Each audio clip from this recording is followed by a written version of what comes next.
Hey everybody, it's Brad from the Cinema Guys. Unfortunately, Jason from the History of Bad Ideas cannot be with us. Usually we do these joint videos together, but I will be flying solo. He gave me some questions. We have another great guest in. We brought in Karl Holt, the writer, director, producer, voice star, you name it, he did it on the movie Benny Loves You. And Karl, thank you for coming on and talking to me on the video. Well, thank you very much. It's a pleasure to be here. Thanks for having me. Now, for me, I was ready to see this movie last March. I live in Cincinnati. We were getting ready for Horror Hound. It was supposed to be in March, and this was one of the films on my list to see. And then pandemic happened, things shut down.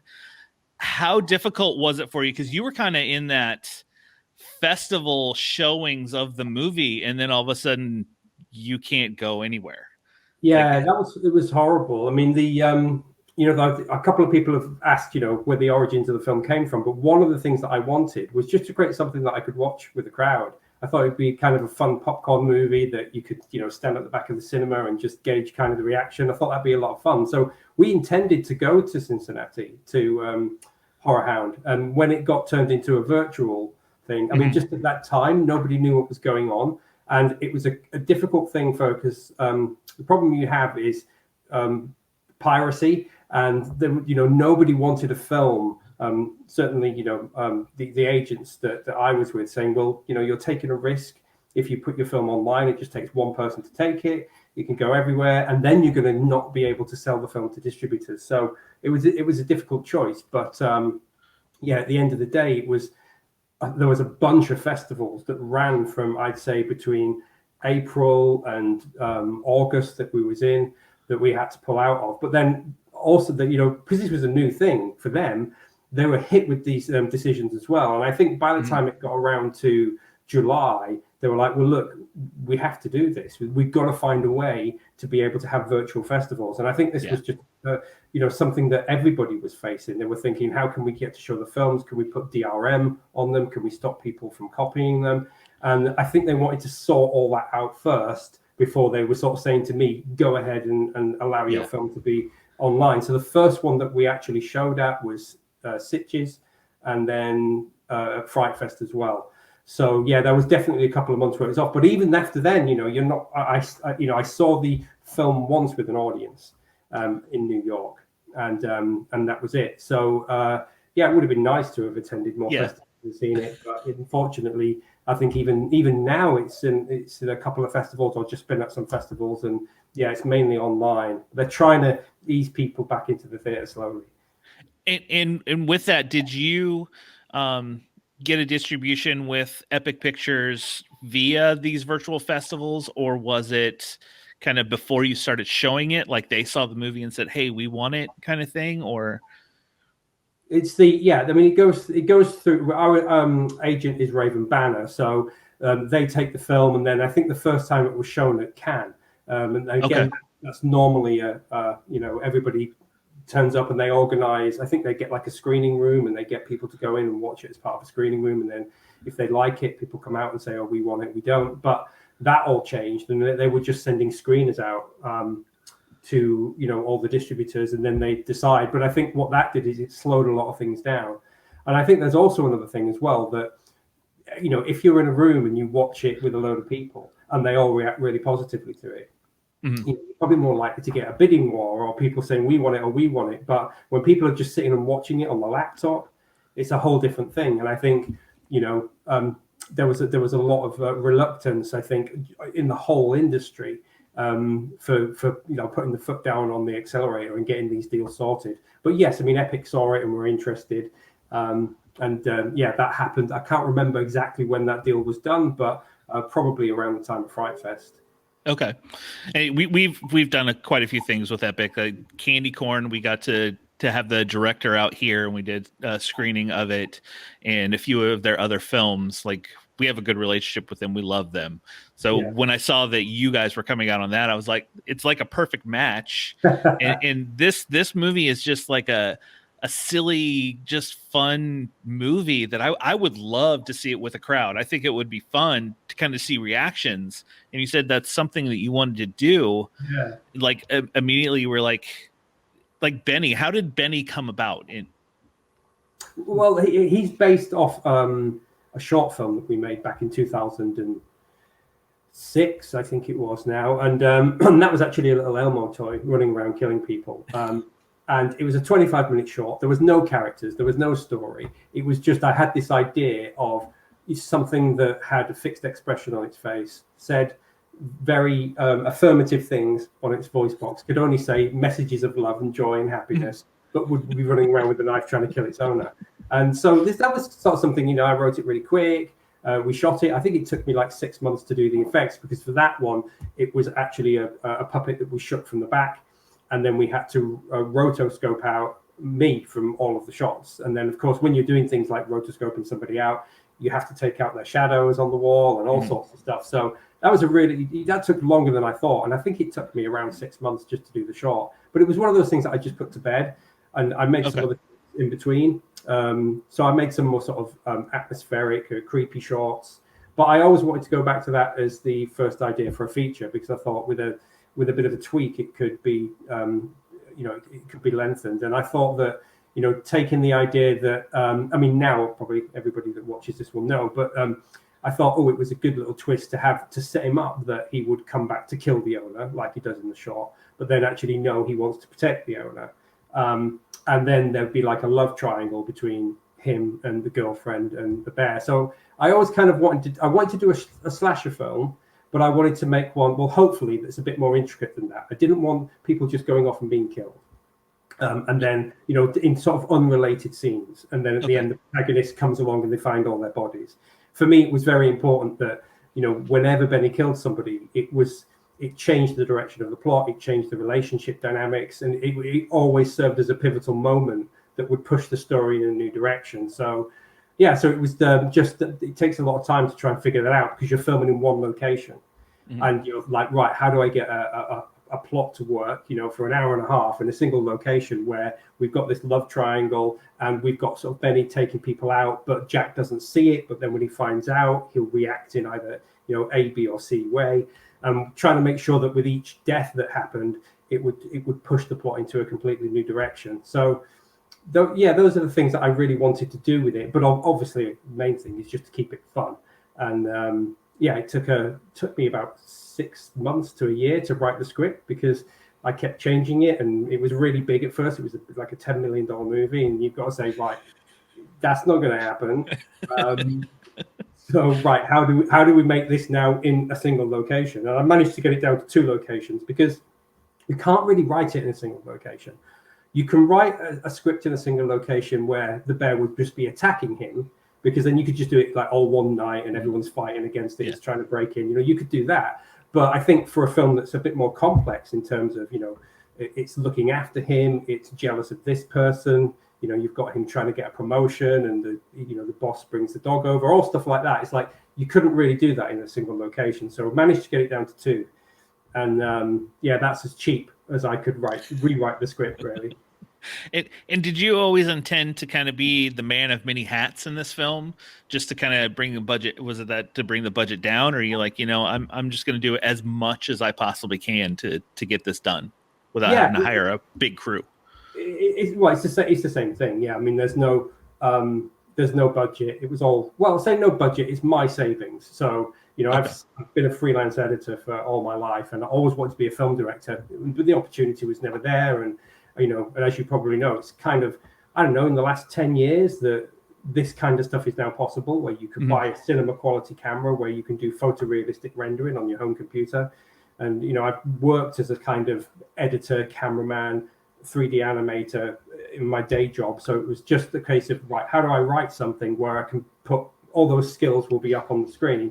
And acting in it was just I had to do that, really. We wouldn't have been able to afford it. And it's not just a case of affording it, but it's actually a requirement of the location as well, because there was a couple of rooms spare in the house. I mean, the house we shot it in, there's a guy living in the house, and he had his sister staying down at the house. So while we're filming in the kitchen, they're in the bloody living room with the TV on.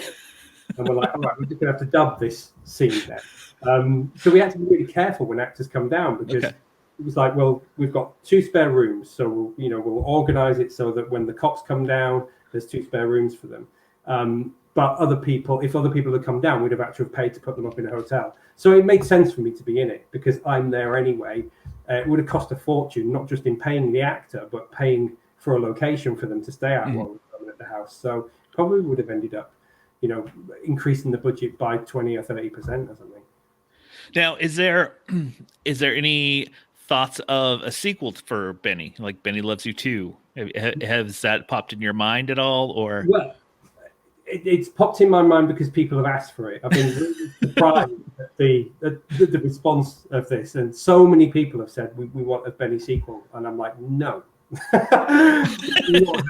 Look, I've spent 4 years of my life sat in the shed in the back garden doing this. I mean, we shot it in 2014, and we shot a little bit more into it. Because the thing is, doing it all yourself, took 3 months to prepare everything to shoot in 2014. We were putting lino down in the house. I was doing all the poster designs, making the games boxes, buying whatever props, furnishing one of the rooms, and so by the time we got to finishing that in sort of September of that year, I took a couple of months off and then tried to find an office for the following year so we could shoot all the office scenes. But there's like 4 or 5 months of gap between those 2 things, and then it was 4 more years for me to do all the animation. Most of the time when Benny moves, it's computer generated. All the battles at the end are completely CG. The whole kitchen environment is CG with the robot and the bear fighting. Oh yeah, okay. Yeah, so that took me 8 months to do that. So the bottom line is I'm broke, and I can't afford to sit in an office again for another 5 years making a sequel. It's just not possible. Unless there's someone that watches this and they have a $10 million check that they want to mail you, then you might change your mind. Yes, but it's very unlikely. So I think next is going to be something different. I mean, the thing is, you've got to be clever about this as well. And like I say, I've spent 5 years on this, but actually, there are other films out there which you look at, you think, oh, we could have shot that in a month, and it could have been edited in 2 months, and in terms of the financial return, there wouldn't be much difference between them. So what I've made is probably above and beyond what most films at our budget level would probably look like and what they'd contain. And maybe it's good to get my foot on the ladder, but it certainly isn't a financial strategy going forward. Now, one of the questions Jason had, he wanted to know if you were a fan of Muppets and if you have a favorite Muppet, because he kind of tied Benny to a semi Muppet in a way. I do love the Muppets. Yeah, I used to watch the Muppet Show when I was a kid. I used to get really excited when it would come on. But as a favorite Muppet, I quite like Beaker. Okay. Hey, who doesn't love Beaker? He doesn't love Beaker, but they're all good. I mean, they've all got their moments. And the chef. You can't really pick them out. They've all got quality lines, haven't they? They do. Yes, they all have their different things. One of the things that Jason, that I got him to start doing on his show, is they recast movies with Muppets. So it's kind of where his Muppet question came from. Oh, right. He's really into it then, yeah? Yeah. Now, did you always intend to want to make a horror film? Like, are you a big fan of horror movies and it's something you just wanted to get into? I'm a huge fan of horror films. I mean, that's hopefully that sort of comes across in the movie, because there was a first pass of the script where I just got it to work in terms of the emotional beats of it all working. But then there was a second pass where I was just like, right, how can I stuff as many horror references into this as possible, and horror style. So in practically every scene, there is a reference or a connection to some other iconic horror movie, because as a kid, that's all I did. Is I sat and watched horror films. An age where I wasn't supposed to be watching horror films, but no, I saw everything. I think by the time I was 12 or 13 years old, I'd seen most of the stuff that I shouldn't have seen at that age. So no, I'm a huge horror fan, and I think it's it gets trashed a lot by certainly the critics, but I think it's the genre that has the most potential. It's the most cinematic. you know, if you shoot a character drama, really it's about the script and the actors, and you know, directors get awards and stuff for that, but I think you have much more fun with a horror film. And it's like, if you've got a toolbox that a director can pull from in terms of cinematic technique or lighting or camera movement or juxtaposition in editing, or creating a mood and atmosphere, horror is just perfect for all that. So it's definitely the genre that I want to work in, because I just think it's fascinating, and it's got sort of boundless possibilities working in horror. And I mean, it has some of the best fans. They're very dedicated fans in horror for sure too. Yes, well, I'm seeing that now. You know, the love that's coming out for Benny is quite nice. And you know, and some it's weird. You know, you go through a process. I've seen all the reviews from the worst to the best, and but you know, the ones that get it totally get it, and they get all the little things that I've put in there, and I'm like, oh, I didn't think people would pick up on that, but like, oh, I spotted that from there, I spotted this and this, and so I think the horror fans appreciate that you know, when you've actually gone and put all these extra things in them so that they can discover it on, you know, the first time they watch it or multiple times. It's something that it's really nice to know that there are people out there like me that will do that will go back to something and, you know, and watch it again and then notice something different in it the second or third time. So I think that's cool. And what are some of your favorite horror movies that kind of influenced you in I mean, doing horror?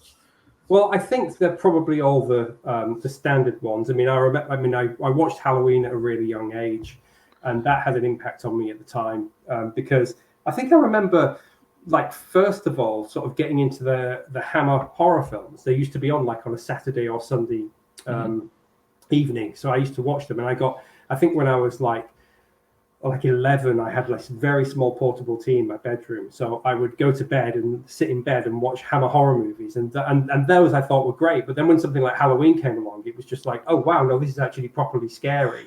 And Elm Street, you know, the one thing I always remember seeing a trailer for Elm Street on, I can't remember what horror film it was. I saw a trailer for it and I just thought, wow, that looks incredible. And I was too young to see the film, and I stood outside the cinema, and I remember standing out in front of the poster there and just looking at the poster for about 15 minutes, just imagining what the film would be like. So that was a big influence. And then after that, I kind of got into all the sort of Italian horror and stuff. Okay. But it was all kind of banned. I mean, I don't know how it was in the US, but in 1984 over here, they put out a video nasties bill banning a lot of these horror films, and you couldn't find them. So there was a big, but in a way that made them more desirable. So what they did, it didn't cull my interest for horror. It kind of cultivated it, because I was just like, oh God, I hadn't seen Dawn of the Dead because they removed it off the shelves probably when I was like 13 years old. And I remember my cousin saying to me, oh, that's brilliant, that film. It's amazing. You're going to love it. And I was like, I couldn't find it anywhere. And I think I was like 18 before that came out and I could see it. So if anything, that just made me want to watch this stuff even more. Yeah. You know? Piqued your interest in it a lot more, for sure. Totally, yeah. Another question that Jason had, he said, if you could reboot or remake a horror movie, what would it be? And is there any twists that you might put to that to kind of change it up? Oh God, I haven't thought about it. I would probably say no, because I have too much respect for them. I mean, and you have to. The way I look at it is they're of their time. You know, they're trying to. You know, and I'm sure there's still many fans of Halloween. I watched the latest one. I thought it was fun, but it's like you can't capture the magic that film had when it first came out, because it was doing something completely original and seminal.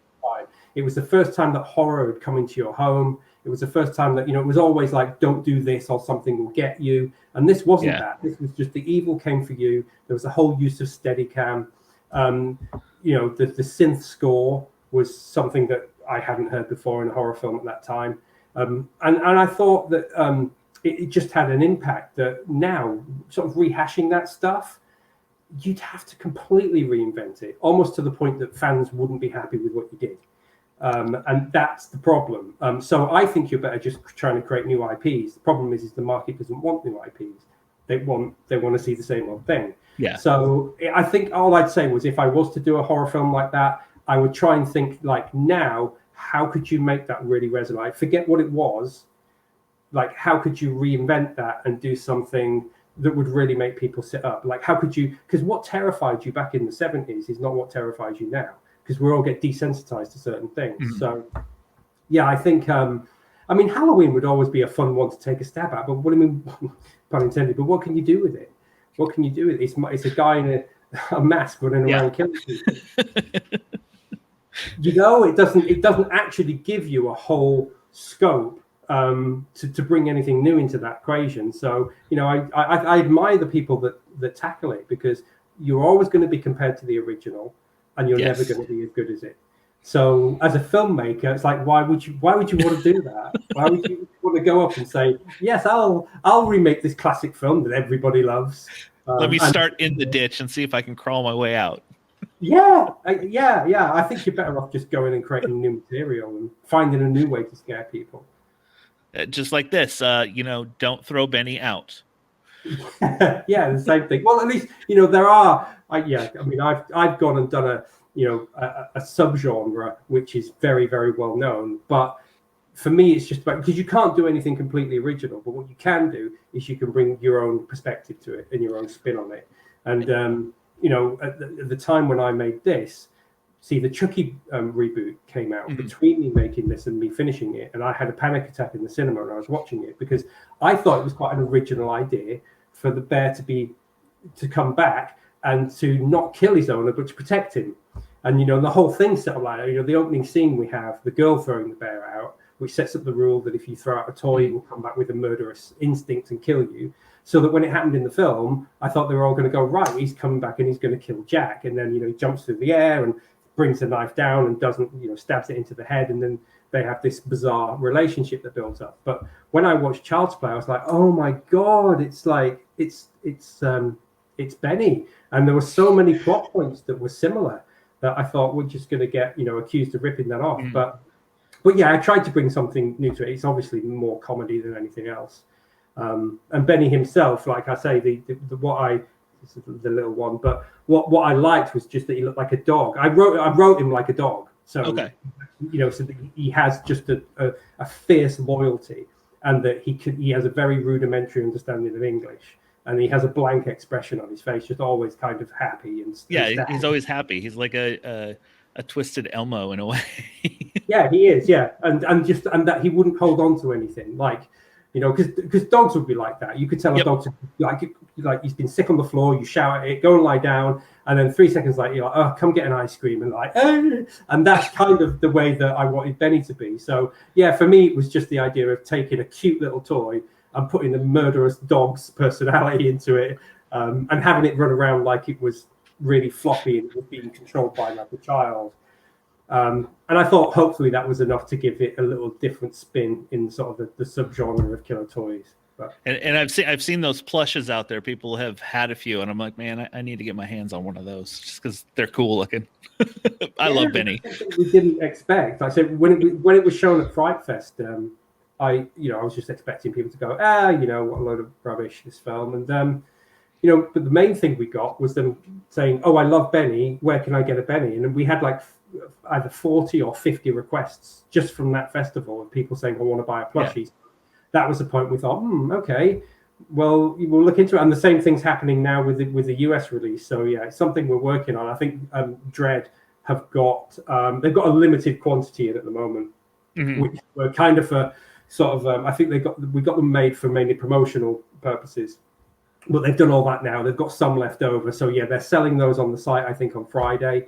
But I think after that, there'll be a bit of a wait while we deal with manufacturers to get another batch in. But I want to thank you, Karl, for coming on and talking to me about Benny and other various things. I hope it wasn't too repetitive for you. No, it's fun. And I'm saying I like that. It's nice to be able to talk about, you know, something, a little bit different about it. And, you know, like I said, I've read all the worst reviews possible.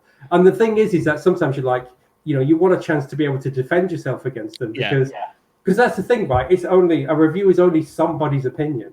And sometimes that opinion is wrong. Sometimes it's uninformed. Sometimes it's right. But, you know, they never you never get a chance as a filmmaker to go, hang on a minute. So, and the first time you read the first negative review for Benny, was it kind of a hard thing of like, oh, that one kind of hit me? Probably a little bit, if I'm honest. But the thing is, it's like the best way to explain it is like, I mean, I made a film for myself. Really, this is something that I've always wanted to do, and I didn't think about anybody else seeing it. Really, I just was like, I want to make something. Let's see what happens. And it's a bit like, I tell you, it's like you decorating your house. And it's like saying, do you know what? If I was to decorate this room, I'd have a real lovely green wall there and an open fireplace and a high back leather chair. And then you go and you put all the work in and do it. And then people just start coming through the front door going, oh, I don't like that green. Oh, I wouldn't put that with that. And all I can think is, get out of my fucking house. I didn't ask you to come in here and rate my shade of jade. You know, so that's how it feels. It's just like, who asked you? Yeah. Like, don't bother somebody else. But yeah, but I think there's a downside to it because, you know, once you've read 2 or 3, because the thing is, when we first went to Fright Fest, it was all just blazingly positive. It was kind of like the hit of the festival there, and everyone was raving about it. But then, of course, expectations get high. Other people hear about it, and then their expectations aren't met, and they're like, "What's the fuss about? This is rubbish." And then you have to. I think what you have to do, it's unfortunate, but what you have to do is build up a sort of a protective layer around yourself so that, you know, bad reviews can bounce off. But the sad thing about that is then the good ones do too. It's like you can't choose which reviews you care about and which you don't. You kind of have to just build up an attitude to be, I don't care. I'm just going to do what I'm going to do. Yeah. But then unfortunately, that means when someone comes up and says, oh my God, it was the best thing I've ever seen, you go, oh, cool, okay. You know, that's as much as you can react to it, because equally, when someone comes up and says, I think it's terrible, I want you to die for making it, equally you go, okay. So you end up, it's almost like taking a Valium, I guess. You just have this sort of flatline reaction to all of the reviews. So it's quite sad. But at first, the first one hit, and then I was like, all right, better get used to this. Well, I'm going to tell everybody, Benny Loves You is out on VOD right now. You can get it at any of your digital retailers, and it comes out on DVD June 8th here in the US. I know people overseas in the UK have had it for a while. But I recommend checking it out. I love it. I think it was silly fun, and I look forward to whatever you have in the works next.